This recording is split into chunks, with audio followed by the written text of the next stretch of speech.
Cool. Well, like I said, I'm so excited that everyone's here able to join today. Normally I give talks like this in person, and I'm really excited to be online today because I know a lot of people who aren't normally able to come in person are able to join today.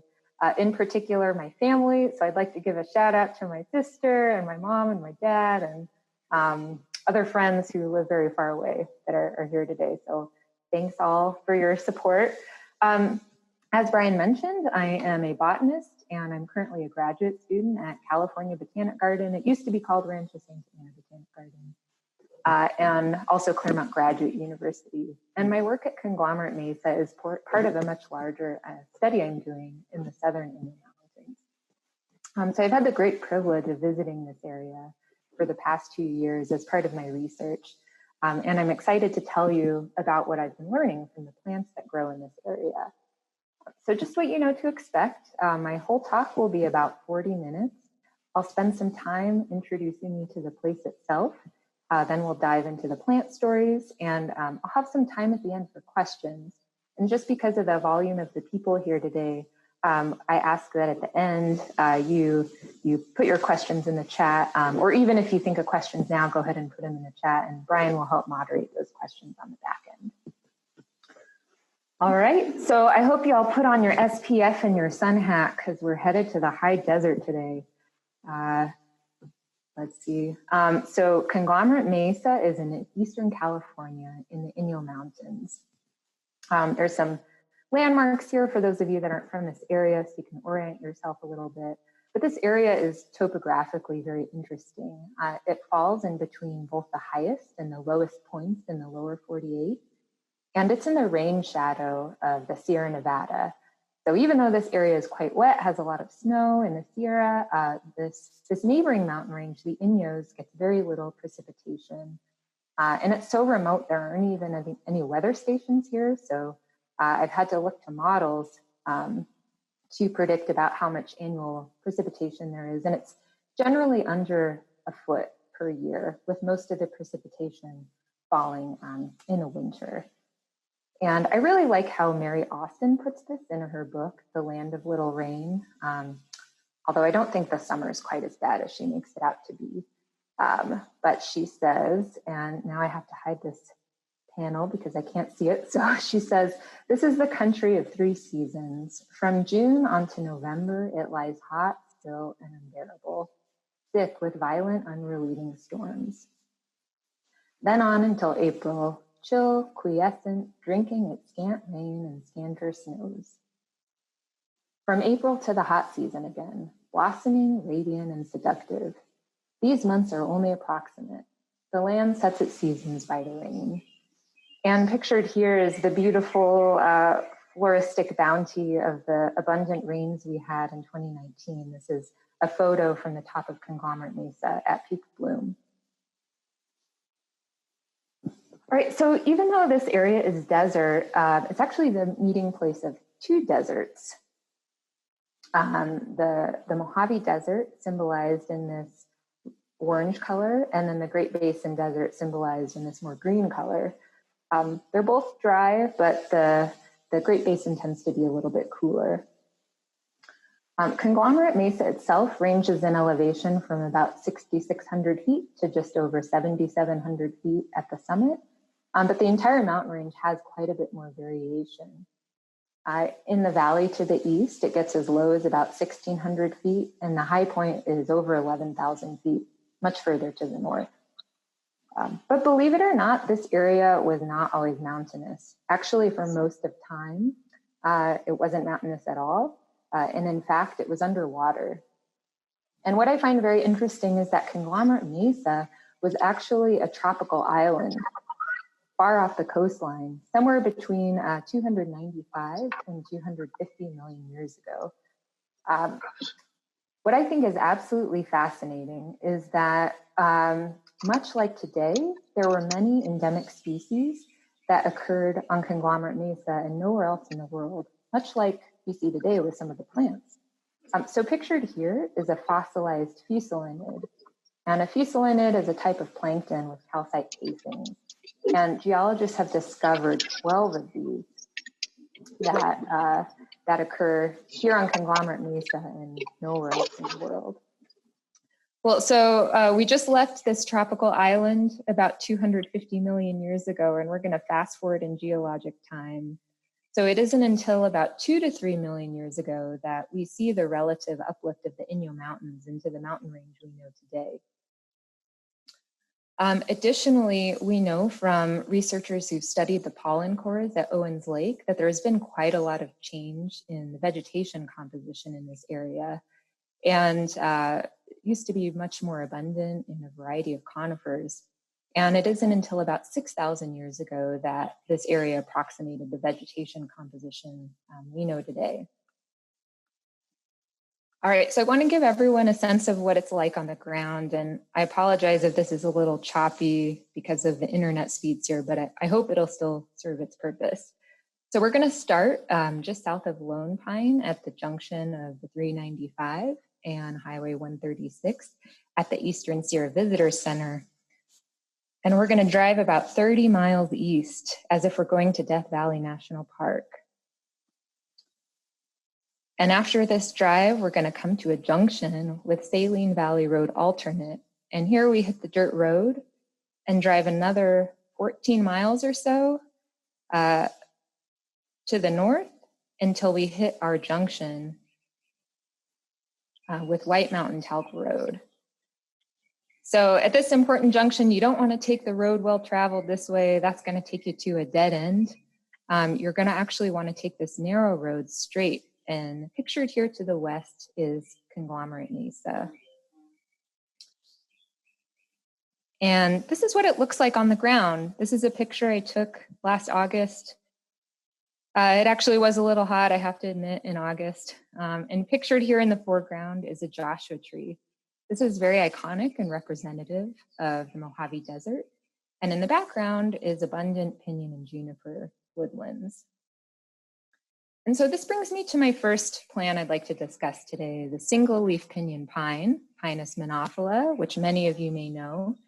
And I wanted to start with this plant because of its great cultural importance across its range. The seeds are edible and highly nutritious. They're sometimes sold in local stores as pine nuts. The firewood or the lumber can be used for building or firewood. And then the resin itself has many uses, including medicinal.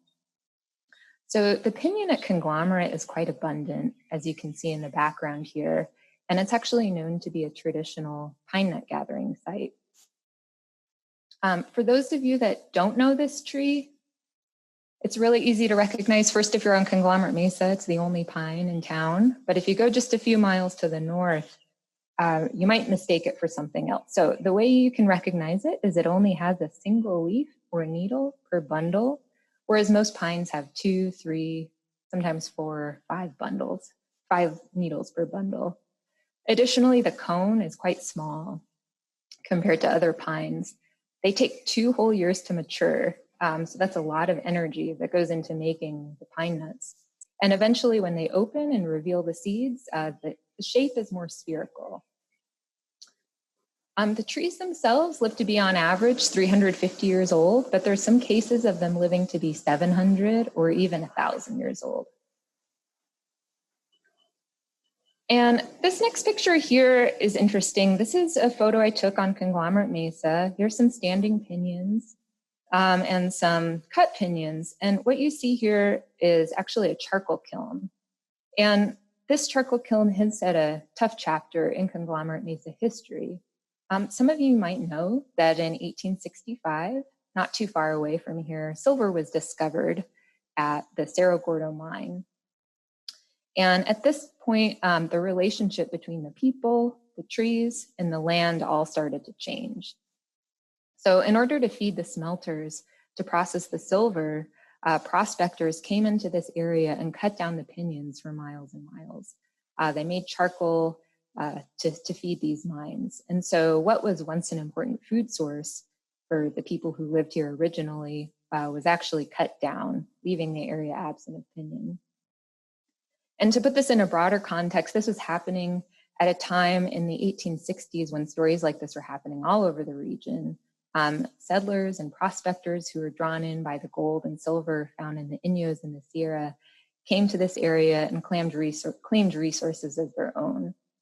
And the silver taken from Cerro Gordo mine is said to have started the capital that built Los Angeles. Eventually, by 1930, the mining activity at Cerro Gordo dwindled and the piñons started to return. You can see they're quite abundant now. But still the relationship between the land and the trees and the people remains changed.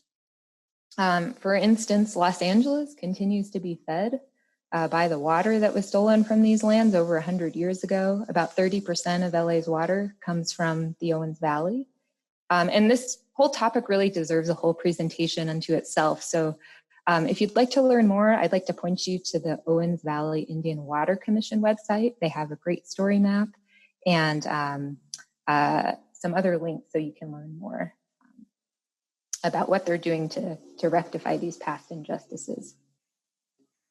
All right, so our next conifer superstar on Conglomerate Mesa is the Utah juniper, which some of you know. This is an awesome, very gnarled tree up there. It's really easy to distinguish from the pinyon pine. Its leaves are compressed into scales and its cones are quite small. They only have one seed per cone. And they're different from other junipers because when they're mature, they mature with this reddish brown hue. Okay, this show wouldn't be complete without a nod to the Joshua tree, the iconic tree of the Mojave Desert. It's easily distinguished from other yuccas because the margin of the leaves, it's serrate, kind of like a butter knife, as opposed to shredding like other yuccas.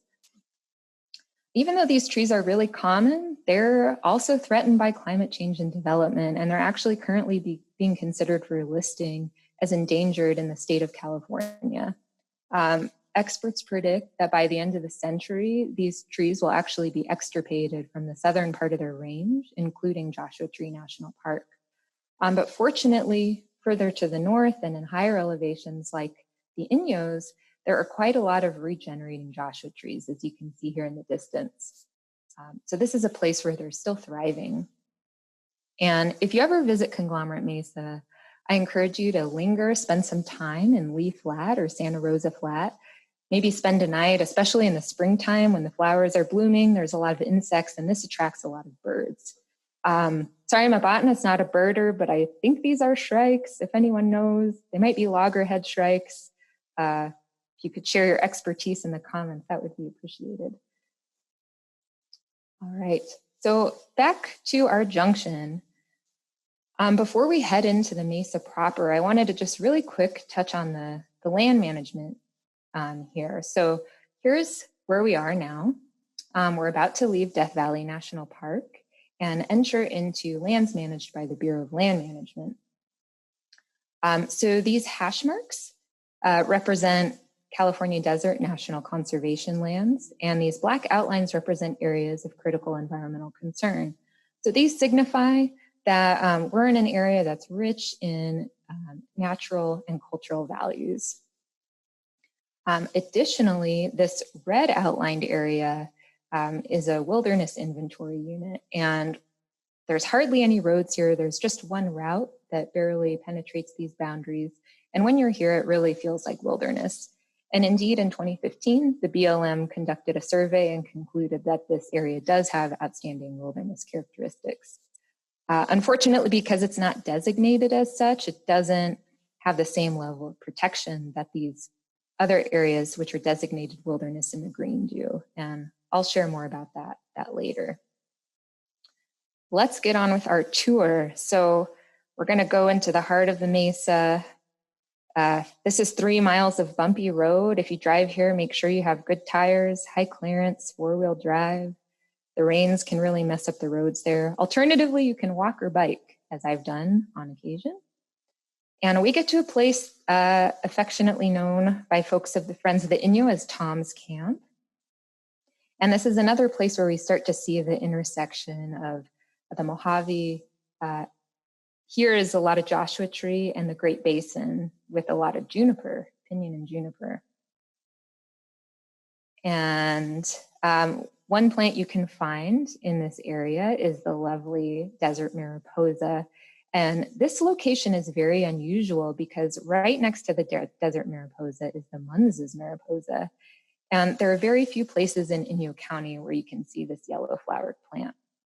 There's actually only 2 other places. And so to see them both growing side by side is very special. They tend to prefer heavy, rocky soils. They tend to be in places where there aren't shrubs or there are trees. Also, if you're interested in seeing another one nearby at Cerro Gordo, it's Calochortus brunonis. It's a beautiful white flowered Calochortus. Also in this more desert area is the desert larkspur and the Inyo onion, Allium atrorubens var cristatum. It indeed smells and tastes like an onion, and it's quite abundant when there's a lot of rain. And as we move more into the pinyon juniper habitat down here is the very cute and prolific tufted Townsend daisy. And one of our first very rare plants I'd like to introduce you to, this is the crescent buckwheat. It's a CNPS rare plant, also a BLM sensitive species, found mostly in Eastern California with one occurrence in Nevada.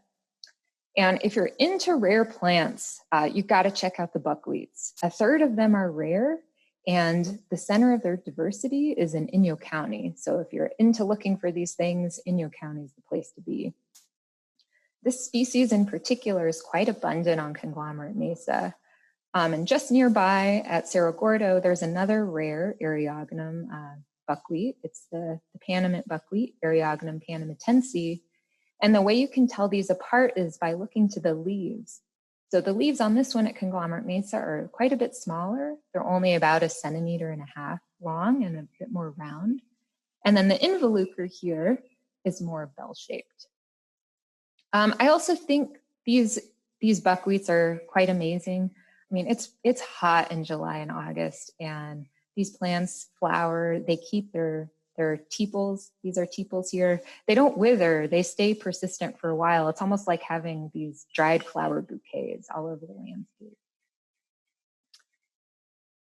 Right, a plant that was new to me for good reason, which I'll tell you about, is the Inyo thread plant, also called the badger flat thread plant. It took me a while before I even saw these on the ground. These very narrow, delicate stems blended in with the cracks in the rocks. And the flowers themselves are only 2 millimeters wide. That's the size of a head of a pin. And so when I went to try to key this plant, I couldn't find it in the key. I couldn't figure out what it was. And it turns out it's because it's a species new to science. So it was first spotted by Steve Matson in 2010 in the Inyos, and it was formally described by Nancy Morin just a few months ago in 2020. There's very few occurrences, mostly in the White Inyo region. And part of the reason it may have gone undetected is because they're so small, but we also think that it really needed an abundant precipitation event like we saw in 2019 to bloom and set seed. So it seems to be blooming again this year, which is a good sign. There are a few related species nearby. And so if you're out there, if you think you have this plant, first take a lot of pictures, photograph the flowers, the leaves, and then what you want to do is look for these 3 maroon stripes on the petals. And that's a sure sign you have the Nemocladus inuensis. Okay, so at this point, we're going to leave the road and can maybe see a faint outline of a trail. So we're going to take this trail up to the Mesa summit. And if you're very brave, like the folks on our BioBlitz last year, you can take this opposite of a shortcut up this rock ridge and over here. And so once you're at the summit, there's amazing views in all directions. This is looking to the northeast. This is looking to the southwest at a ridge that parallels the main ridge. And this is looking to the west, the spine of the Inyos in the Sierra Nevada.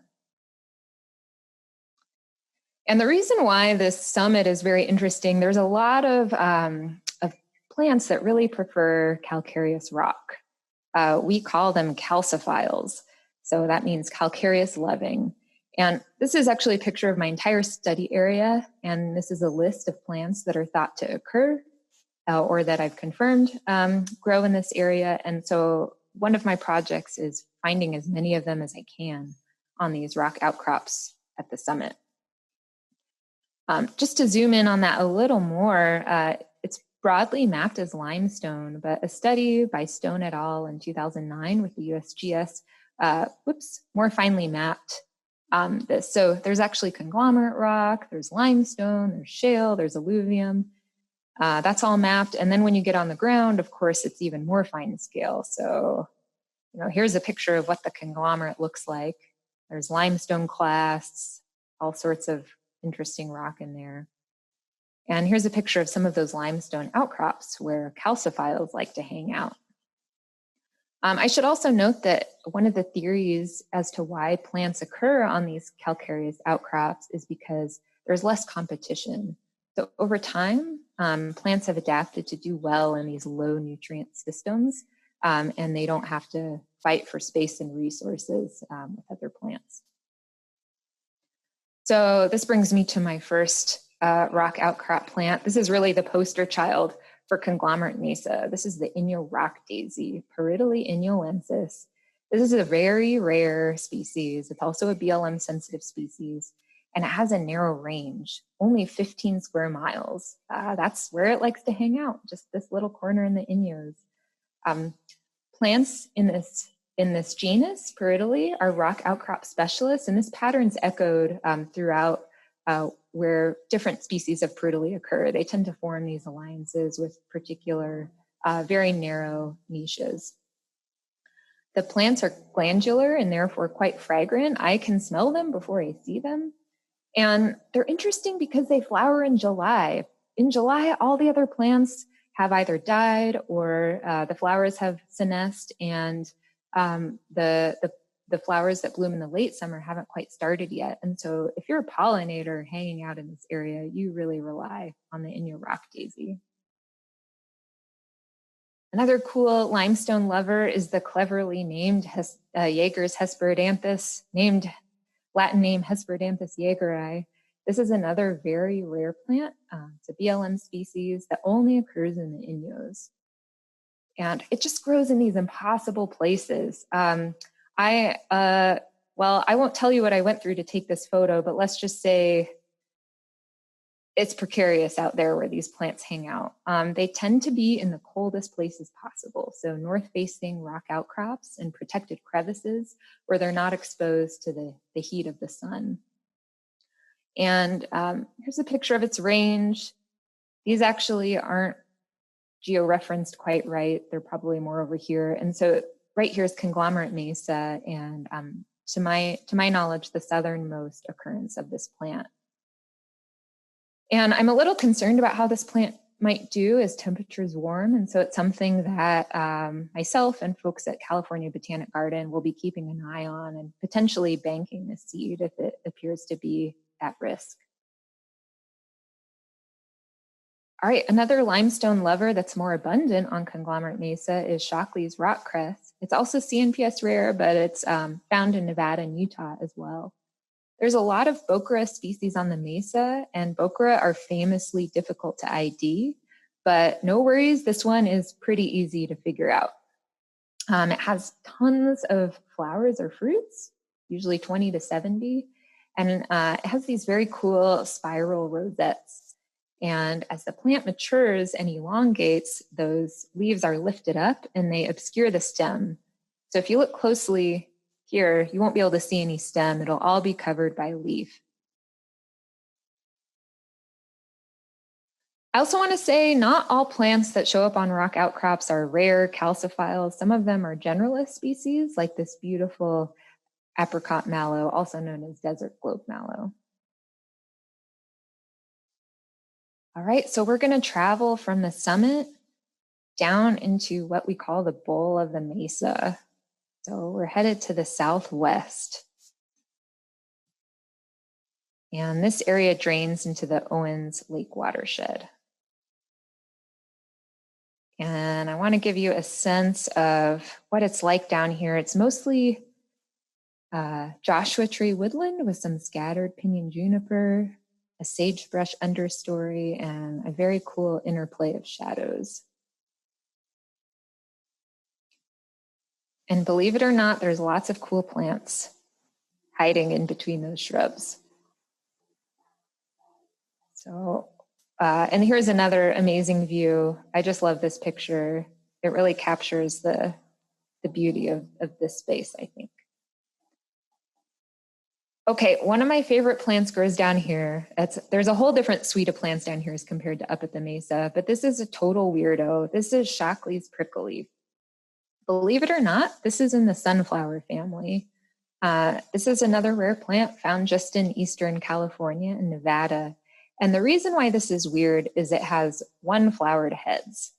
So for those of you that know the sunflower family, think of a common sunflower. That's actually a composite of hundreds, maybe thousands of flowers all together in one head. Now this is weird because it's just one flower per head, subtended by these weird bracts. If you're a sunflower geek like I am, this is the most amazing thing. This is also interesting because this plant is in its own subfamily, which means it has no close relatives anywhere left in the world. And what relatives it does have are in completely disjunct places. One relative is in South America and the other is across the globe in Africa. So for people who study this plant family and how they radiated throughout the globe, the presence of this plant, Shockley's prickleaf in North America, provides a really, really important clue to tell that biogeographic history. And there's another picture of this, my favorite weirdo. And this tour wouldn't be complete without a visit with some monkey flowers. This is Perry's monkey flower, Diplicus perryi. It's another rare plant found in Eastern California, Nevada. And it looks very similar to another monkey flower that's common in the area, Bigelow's monkey flower. But one way you can tell them apart is the rare one, it has 5 calyx lobes, and the middle one is much taller than the others, much like our hands. It has a large middle finger. And the calyx hairs are puberulent, so they're quite shorter than you would see on Bigelow's. Bigelow's has longer hairs. Another monkey flower that I'd love to see out there is the red-stemmed monkey flower. It's even smaller than those others, very delicate stems. It's always a treat to find these. They especially like to grow at the base of rock outcrops in more fine gravel. Okay, so we are gonna go from the bowl and travel to the southern edge of the mesa. And we can see where we've been from our junction to the mesa top down to the bowl and now at the southern edge. And I think this area is interesting because we're at a slightly lower elevation now. And here we start to see different vegetation compositions on the south-facing slopes that are more exposed to the sun as compared to the north-facing slopes, which are more protected from the sun. And pictured here is a Joshua tree. I think it's very interesting. It's one of the few Joshua trees I've seen with clonal growth. So these are sprouts coming up from the bottom. And then some saltbush, etc. And one of the understory plants you'll see on these south-facing slopes is the lilac sunbonnet, Langloisia setticissima subspecies punctata. Totally cute. And here's a picture of the north-facing slopes. So here you'll see more Great Basin allied plants like the black sagebrush, Artemisia nova. And then down in the protected areas is one of my favorite plants, the flaxleaf monardella. It has a lovely minty smell. And these really don't like to be exposed in the hot sun, so they tend to be in protected canyons. And scattered all throughout Conglomerate Mesa is this beauty, the Mojave fishhook cactus. Now, imagine if you're a pollinator and you see all this pollen. I think the bee is hidden by all the stamens, but typically when I come across these, they're just buzzing with pollinator activity. This is the Mojave fishhook cactus, Sclerocactus polyancestris. And it's named for these hook spines you can see in the background. And also note that the flowers are arising from the top of the stem, and that will help you distinguish it from another pink flowered cactus that occurs on the mesa. This one here, see, superficially, they look pretty similar. But this cactus is Engelmann's hedgehog cactus, and it has much stouter, straighter spines, and the flower arises laterally out of the stem. So here's another picture of that here. This is the remnant of the flower. This is the fruit, and it's arising out of the side of the stem. I've had to collect these for my work, and I can tell you it's a little challenging. I have gloves, I have barbecue tongs, and it can get messy. All right, so I wanted to give you, even though I'm not fully completed with my research project, I wanted to give you a sense of the diversity that's here. So I've ID'd about 75% of the species thus far, and there's about 138 overall. It's mostly comprised of herbs, about half annual and half perennial. And in total, there's 138 species. So definitely not a barren desert by any means. It's quite diverse. As far as families go, sunflower is the most abundant family, most diverse family on the mesa, followed by the mustard family. And I expect these rankings to shift again as I identify more plants. And finally, here's a list of all of the rare plants on the mesa. There's at least 12 thus far, some of which you got to know today, others which I didn't have time to cover. There's some in particular that are endemic to the Inyos. So perhaps I can do a follow-up and talk about some of these at another time. So I'm really glad you all got to meet at least some of these plants. Like I said, it can be challenging to get out there. You need four-wheel drive and got to be intentional about getting out there because it's quite a trek. But I hope you got a taste of just some of the botanical beauty found on Conglomerate Mesa. I'd also like you to know that these plants that grow here are currently facing a threat. So like I mentioned before, this area has outstanding wilderness characteristics, rich cultural and natural values, but currently this area is threatened by a gold mining exploration project. So currently K2 Gold, they're an international mining company. They hold a permit to conduct exploratory drilling on Conglomerate Mesa. Their permitted plan requires them to bring all their equipment in by helicopter, but currently they intend to expand this plan and build a road for a much more extensive drilling exploration project. So, I wanted to let you know that, yes, these are federal lands. Yes, they have these boundaries letting us know that there's important values here. But because of we still operate under the 1872 Mining Act. That act was that's from the times of Cerro Gordo, and times have changed, but we're still operating under this law. And so the 1872 Mining Act sets mining as, quote, the highest and best use of federal land. And for a long time, for 5 acres or less, anyone could stake a claim, effectively securing their right to mine. And often taxpayers have to foot the bill for cleanup because no cleanup is required in the language of the 1872 Mining Act.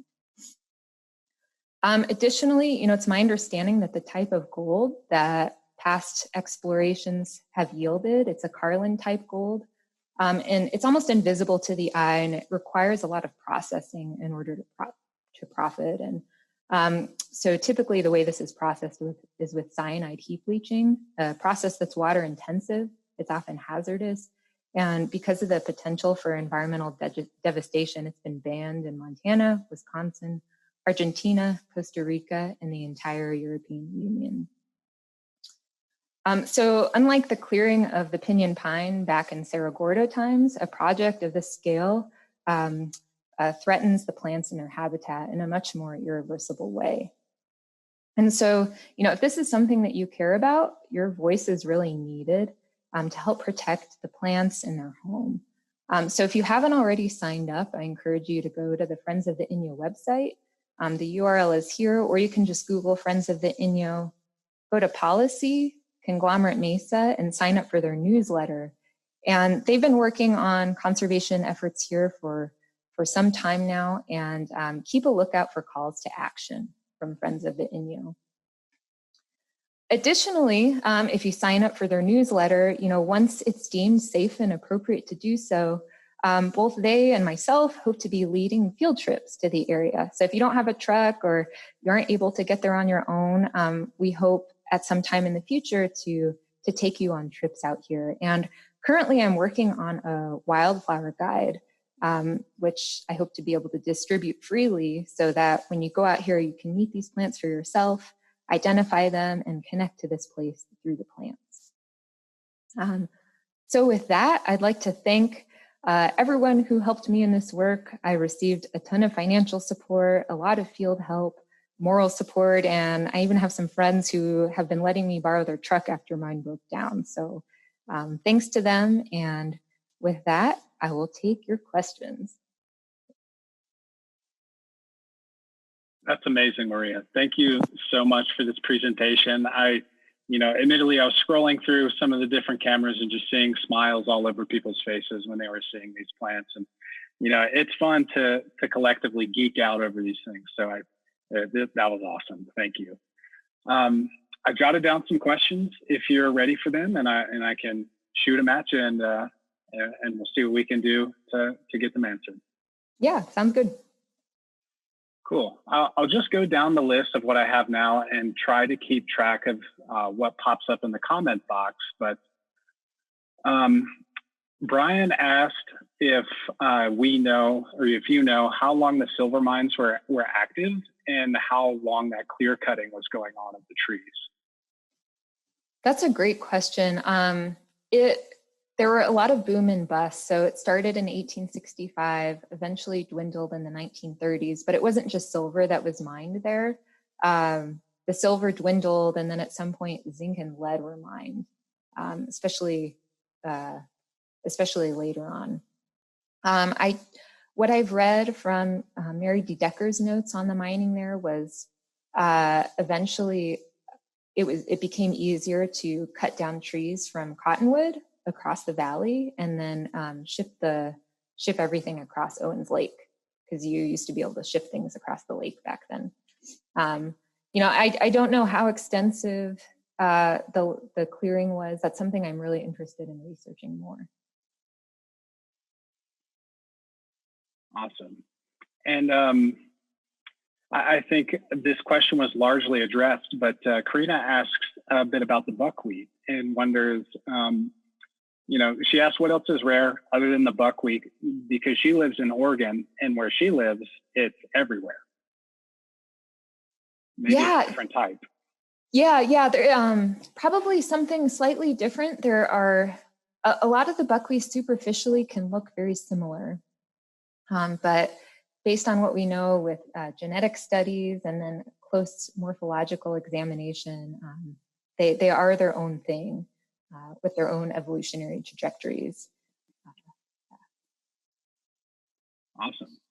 And then Sandy asks, I think the question that's on everyone's mind, when's the best time to go to see flowers bloom? Well, I would wait. I think there's a heat wave there now, so at least wait till Monday.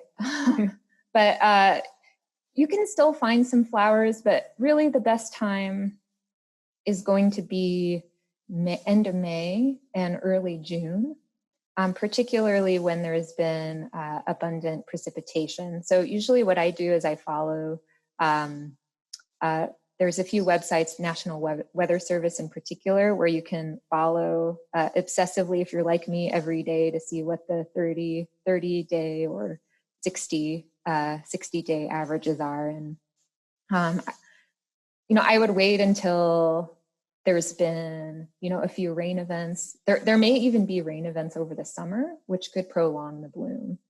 But usually by August, there's not a lot happening there. And if you're not used to the heat, it can be a little hazardous going out there. So, I'm not giving an exact month because it can be so variable, as some of you know, in the Owens Valley, but I'd say late May to be safe.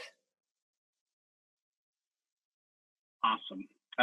And one more from Karina. Having all of these rare plants, how do you think that informs some of the wilderness considerations? You mentioned the 2016 study done by the BLM that said, hey, this place does have wilderness characteristics. How do these plants play a part now?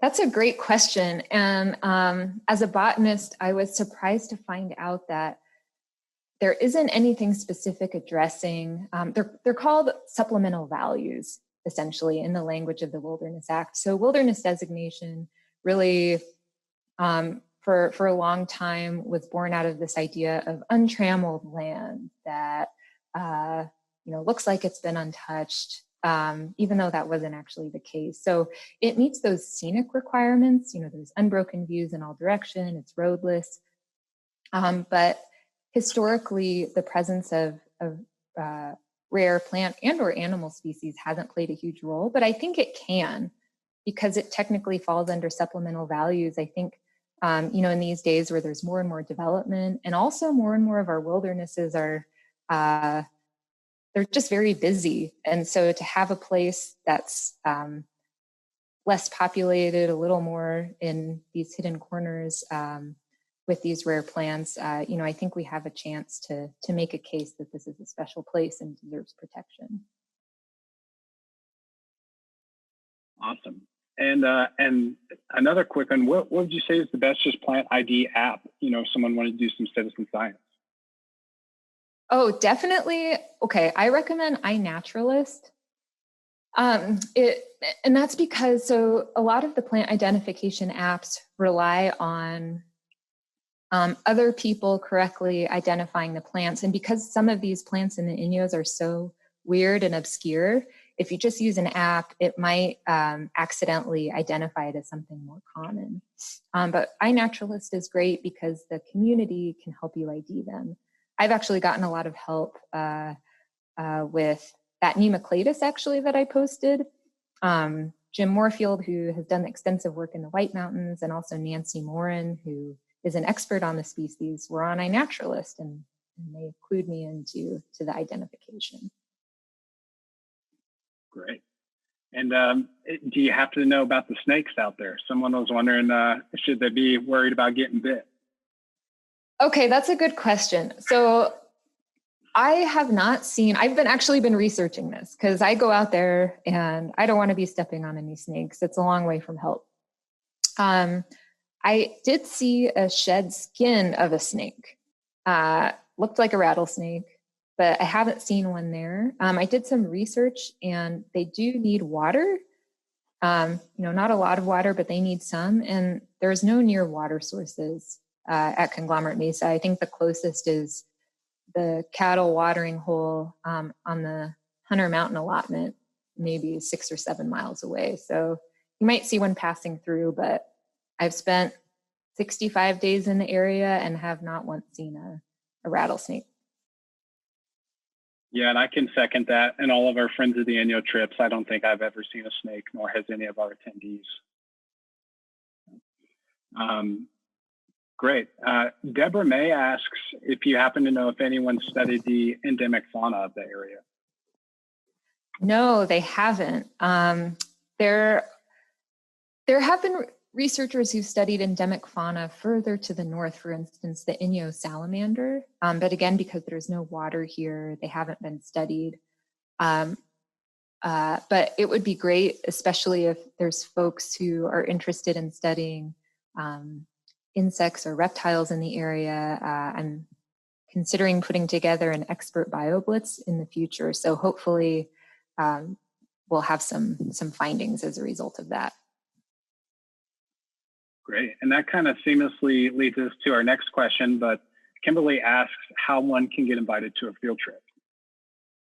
I would recommend signing up for the Conglomerate Mesa newsletter on the Friends of the Inyo website.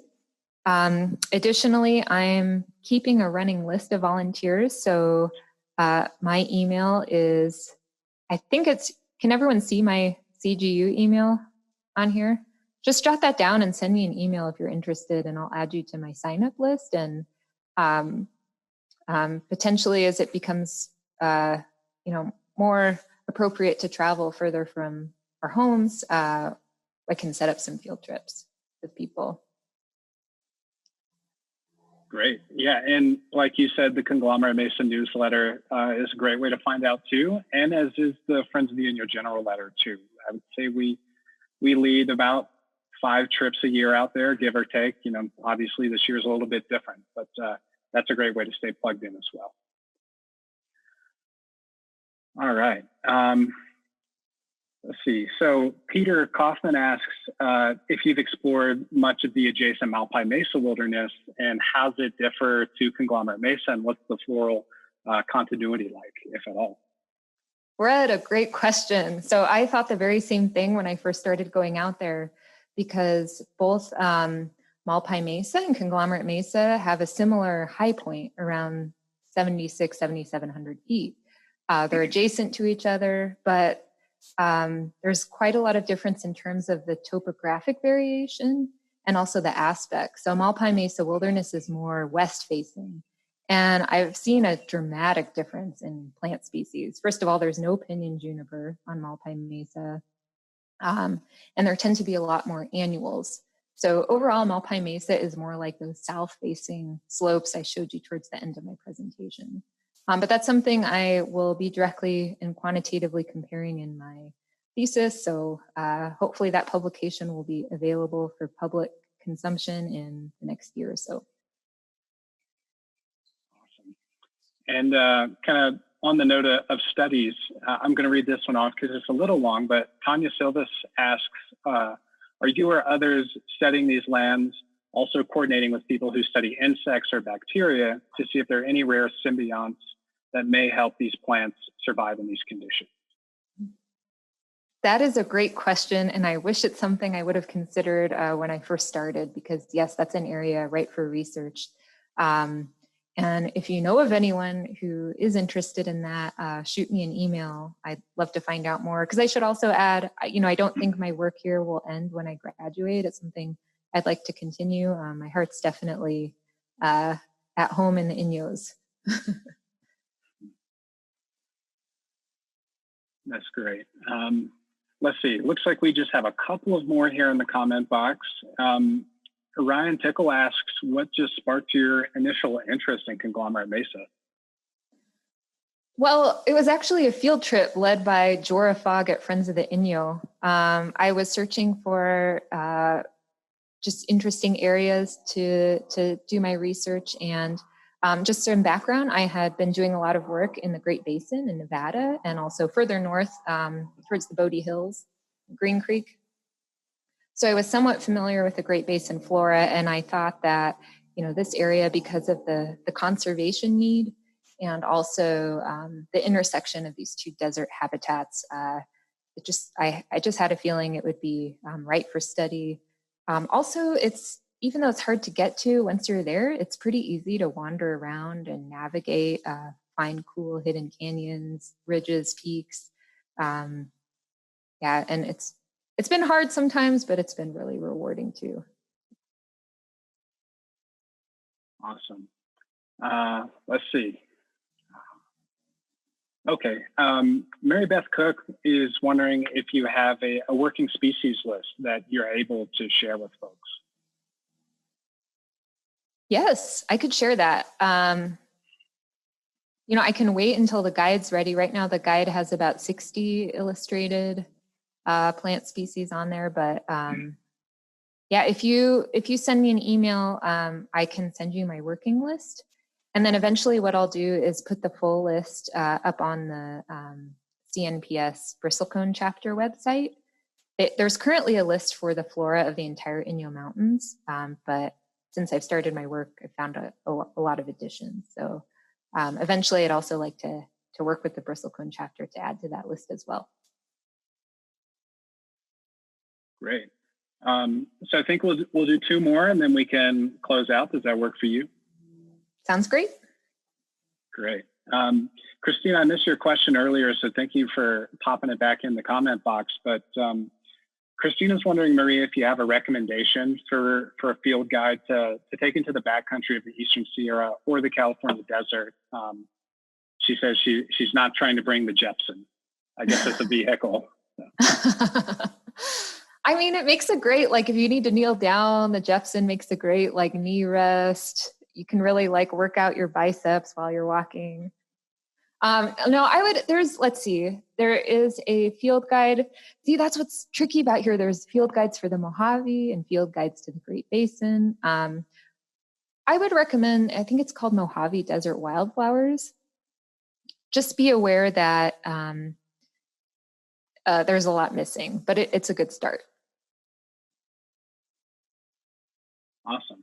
And then Carlos Garcia, we'll do this as our last one to close us out. Have you noticed a significant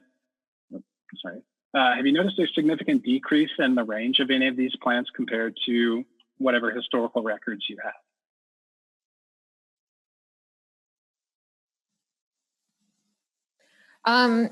The reason why I'm thinking is because there's very few historical records. There were maybe